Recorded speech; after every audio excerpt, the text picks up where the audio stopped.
The words we use around money really matter. Today, we're unpacking and decoding the Wall Street gibberish that you've been hearing. Stay tuned. Let me grab Walt and we'll dive right in.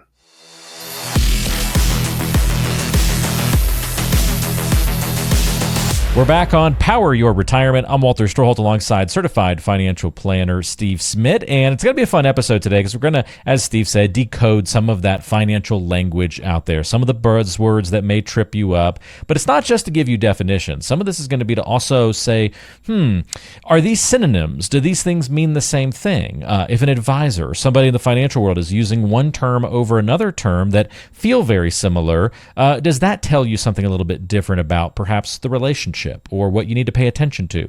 So we're going to try and break some of that down on today's episode and to have a little fun with this so it's not just all like a language arts lesson, Steve.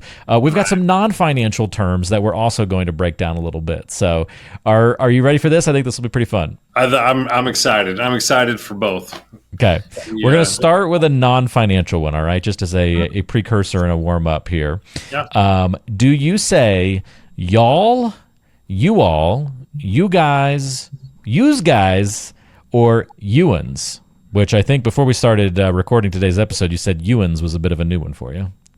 Yes, Ewans I hadn't heard of. Y'all, that's popular when I'm talking to my Texas clients, of course. Okay.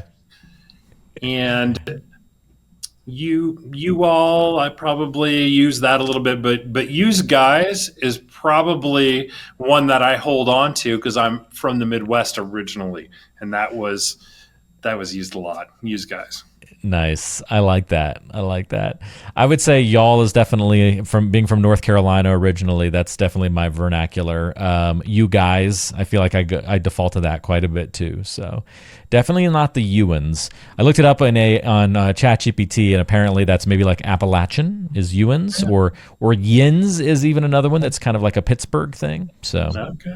Couple of others that are out there. So we don't really have to define that one. I think we can all pick that one up, but it's interesting to hear that different people use different words to say the same thing to one another.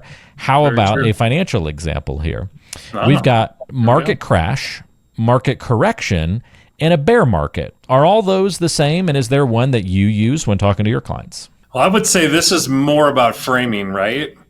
So if you're the journalist, you want to talk about market crash. That sells great ads, definitely. If you're working with a client, a little more education to what's going on is a market correction, meaning the same thing. It's going down, right? Because things go up, things go down. If you're invested correctly, hopefully they go up a lot more over time. And then a bear market, that's an interesting one. That one is, I would say, more of the adjective way of doing this, bull, bear, that type of thing.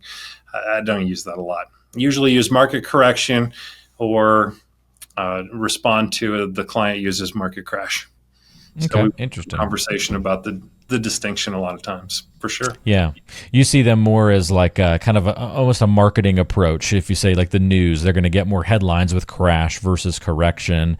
So it's not necessarily a level of severity thing for you, but a little bit more in just correction feels like the more professional term of the two. Yeah, it's a little softer too, because when you're investing long term, you should expect things to go down occasionally. So when it's a correction, it's like, okay, yeah, we get a little ahead of ourselves, we get a little behind, and then we keep moving forward in that direction. So, okay, I like that. All right, how about this next one? Back to the non-financial side. Do you have a yard sale, a garage sale, a rummage sale, or a tag sale? So, rummage sale, growing up, that's what it always was. Really? Interesting. A rummage sale. I don't know. That's a Midwest thing, I'm guessing? I'm not even sure what rummage is. You rummage around and throw things out the second floor or what? I don't know how they came up with that. But that's what it was. Locally, west here, the yard sale is what I see posted all over the place when I drive around on a Saturday. Yeah, I feel like I see yard sale and garage sale pretty interchangeably. I like yard sale. I feel like even if I'm actually putting stuff out of my garage, it still feels like a yard sale, but I don't know. Yeah. Don't you think most of those probably spill over into one another? There's a few items in the garage. There's a few items that have come out onto the lawn. So a little bit of both there. The only one I wasn't familiar with was tag sale. I mean, it makes sense, but I wasn't familiar with that one. But the I other guess ones you're putting hear, little price tags on everything, if you're organized that way. I like more of the style of like, how much is this? And then you make up a cost on the spot. right. Yeah, I'm the worst at those things because I really just want it gone. Because the worst thing is Yes. not selling it. The worst thing is it's still there at the end of the day. Honestly, most of the time for me, I'm right there with you. It's a free sale. I just give stuff away because I'm like, I just don't want it here by the end of the day. Take it. Right. I'm a very quick markdowner. I did that with a lawnmower I was trying to get rid of and put it out in the driveway and had it like $100 on it. And then after like 20 minutes, no one had driven by and picked it up. So then I was like 75, 50. And within an hour, I just put free on it. And then I even put free tanks of gas out there. It's like, just take it all. Nice. So it was good stuff. All right, back to the financial side from there. Yes. This one actually kind of relates a little bit to the garage sale, yard sale. Maybe we could have even called one a junk sale. And so on the financial side, we have junk bonds, and then we have high yield bonds. So if an investor's seeing those terms, are we talking about the same thing or are those different? Well, junk bonds was a tagline in the 80s, maybe even spill over into the 90s. It was kind of, they almost made that cool. I have no idea how you could make that cool. But, Yeah. Obviously there's higher risk in that. High yield is a nice marketing term that it pays more. But just like anything, if you go get a mortgage and you come out of there and going, wow, I got a great deal. I got, a 3% mortgage.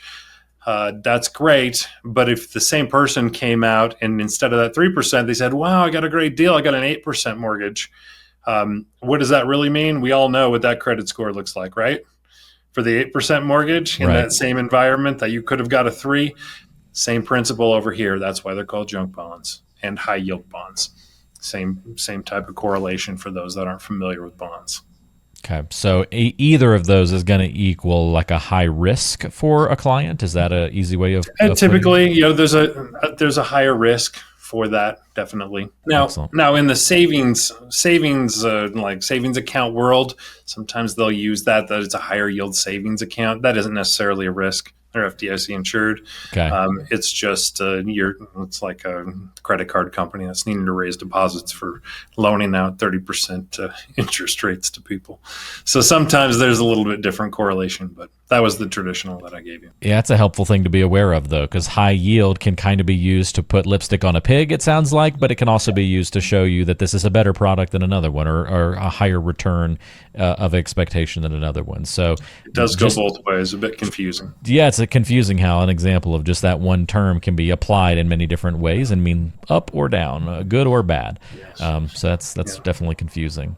All right, this next one will divide people regionally forever. Back to the non-financial world. Soda, soft drink, pop, or Coke? Which one are you? Oh, I'm pop all the way. Oh, I need to go stop by and get a pop. You Midwesterner. Yes, out west though, or straight up soda. Yes. I feel like there are some parallels, oddly enough, between the West and the Southeast. Because I'm soda too from North Carolina. We always called it a soda.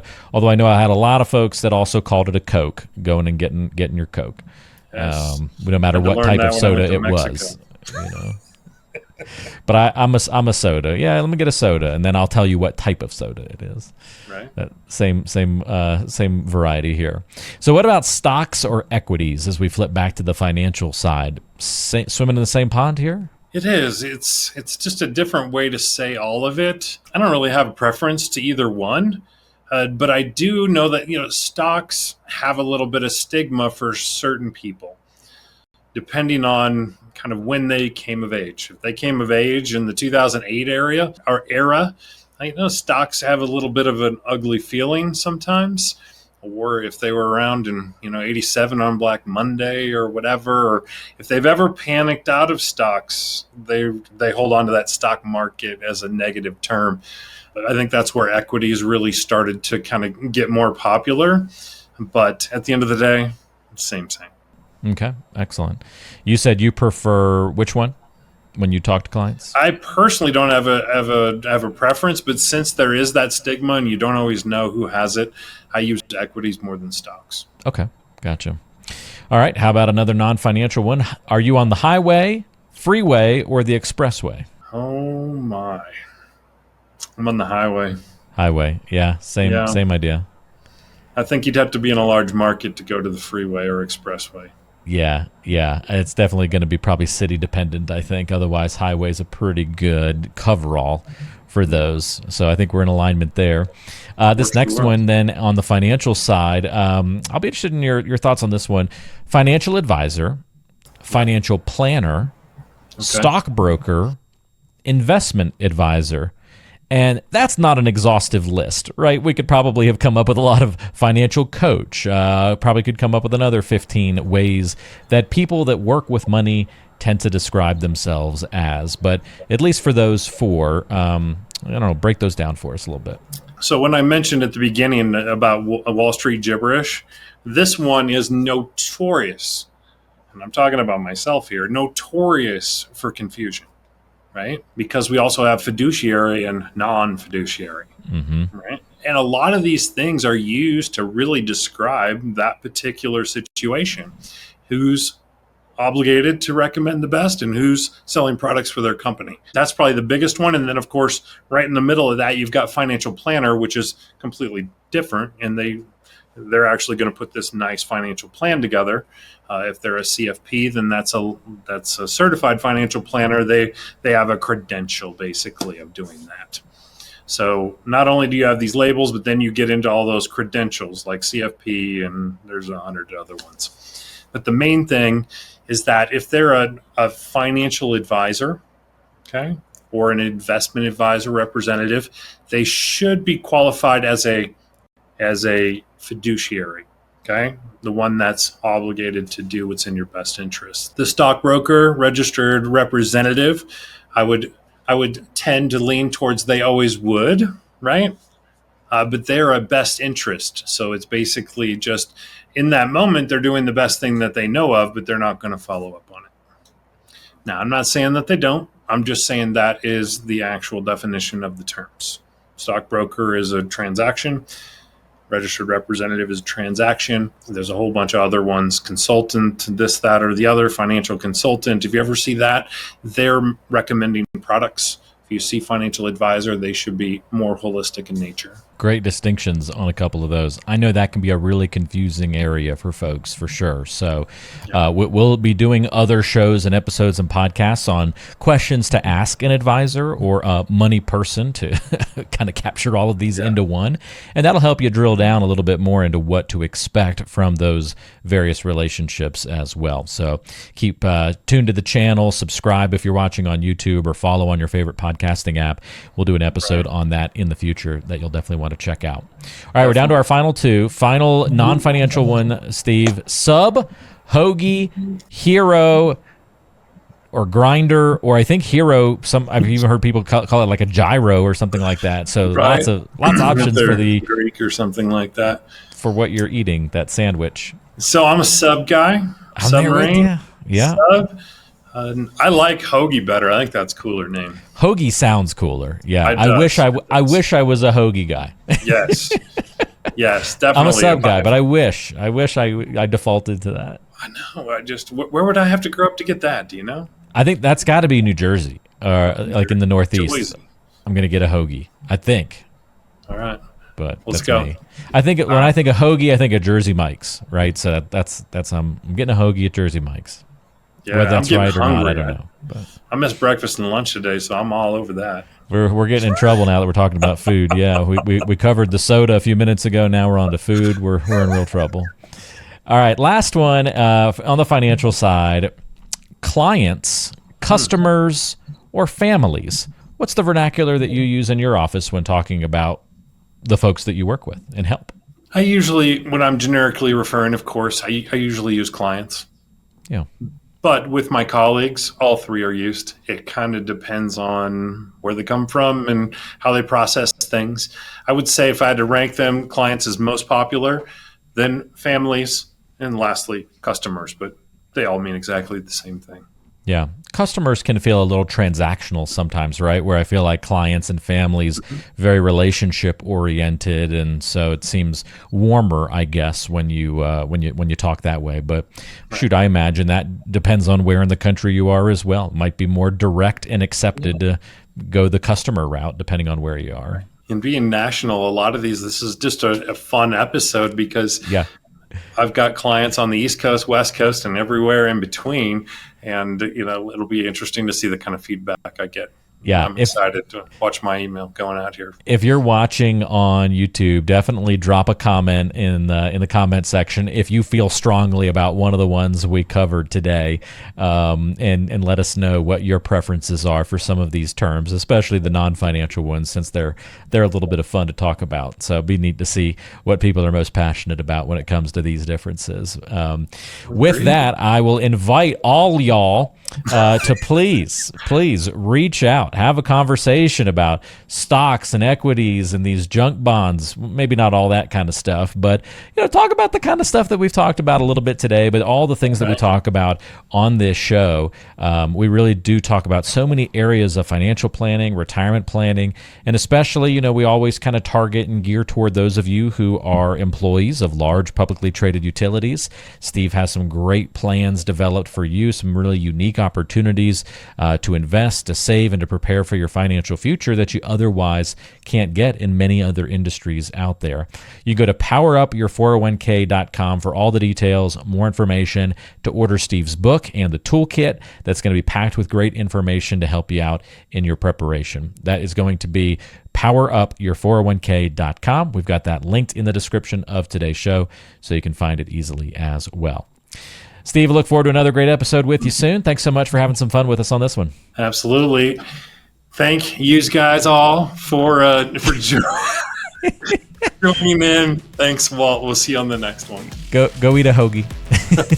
Will do. This podcast is provided by Powerhouse Financial Advisors, an independent firm with advisory services offered through Parsonex Advisory Services, Inc., PAS, a federally registered investment advisor. The information provided is for informational and educational purposes only and should not be considered as personalized investment advice. PAS does not guarantee the accuracy, completeness, or suitability of this information for your specific circumstances. Investment decisions should be based on an individual's goals, time horizon, and risk tolerance. Past performance is not indicative of future results, and all investments carry a degree of risk, including the potential loss of principal.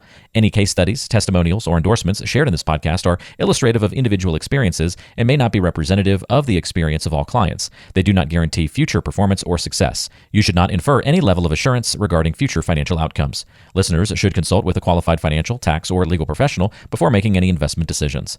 Parsonex Advisory Services, Inc. does not provide tax or legal advice. Be sure to consult with your tax and legal professionals regarding your specific circumstances. For a copy of our Form ADV Part 2A, which provides additional information about PAS, including our advisory fees and services, please visit powerhousefinancialadvisors.com.